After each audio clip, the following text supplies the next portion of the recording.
KBR park చుట్టూ అభివృద్ధి పనులకు తెలంగాణ సర్కార్ నిర్ణయించింది. ట్రాఫిక్ సమస్యలకి ఆస్కారం లేకుండా 6 జంక్షన్లను ఏర్పాటు చేయబోతున్నారు. ఇంతకీ ఈ ప్రాజెక్టు విషయంలో ఎలా ముందుకెళ్లబోతున్నారు? దీనికయ్యే ఖర్చు ఎంత? హైదరాబాద్ నగర నడిబొడ్డున గల కాసు బ్రహ్మానందరెడ్డి పార్కు చుట్టూ రోడ్డు నెట్వర్క్ ను మెరుగుపరచాలని నిర్ణయించింది తెలంగాణ సర్కార్. ట్రాఫిక్ సమస్యలకు ఆస్కారం లేకుండా అభివృద్ధి పనులు చేపట్టనున్నారు. కేబీఆర్ పార్కు చుట్టూ 826 కోట్ల రూపాయల వ్యయంతో ఫ్లైఓవర్లు, అండర్ పాస్లను నిర్మించనున్నారు. కేబీఆర్ పార్కును ఆనుకుని 6 ప్రధాన జంక్షన్లలో గ్రేడ్ సెపరేటర్లు ఏర్పాటు చేయనున్నారు. కేబీఆర్ పార్కు చుట్టూ గల మార్గంలో మాదాపూర్, హైటెక్ సిటీ, గచ్చిబౌలి, కొండాపూర్ ప్రాంతాలకు దారితీసే జంక్షన్లలో రద్దీ విపరీతంగా ఉంటుంది. దీంతో కొన్ని చోట్ల సిగ్నల్స్, ఇంకొన్ని చోట్ల యూటర్న్లతో ట్రాఫిక్ ను నియంత్రిస్తున్నారు.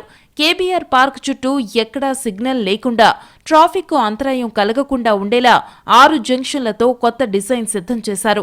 సవ్య దిశలో వెళ్లే మార్గాలు అండర్ పాస్ల ద్వారా ప్రయాణం చేస్తాయి. అపసవ్య దిశలో ప్రయాణించే వాళ్లు ఫ్లైఓవర్ల మీదుగా వెళ్లేలా కొత్త ప్రాజెక్టుకు రూపకల్పన జరిగింది. అలాగే వర్షం నీరు నిలవడం వల్ల అండర్ పాస్లలో ఇబ్బందులు కలగకుండా డిజైన్ చేసింది జీహెచ్ఎంసీ. కేబీఆర్ పార్క్ జంక్షన్ల నిర్మాణాన్ని 2 దశల్లో చేపట్టనున్నారు. 421 కోట్ల రూపాయలతో ప్యాకేజీ 1 కింద ఈ పనులు చేపట్టనున్నారు.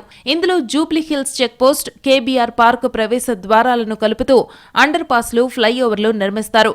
అలాగే ప్యాకేజీ 2 కింద 405 కోట్ల రూపాయలతో చేపట్టే 2వ దశ పనుల్లో Jubilee Hills road number 45 junction, Film Nagar junction, Maharaja Agrasen junction, cancer hospital జంక్షన్లను కలుపుతూ ఫ్లైఓవర్లు, అండర్ పాస్లు నిర్మిస్తారు. 6 జంక్షన్లతో నిర్మించే ప్రాజెక్టుల వల్ల కేబీఆర్ పార్క్ చుట్టూ ట్రాఫిక్ సమస్యలు తీరడంతో పాటు హైదరాబాద్ నగర ఇమేజ్ పెరగనుంది.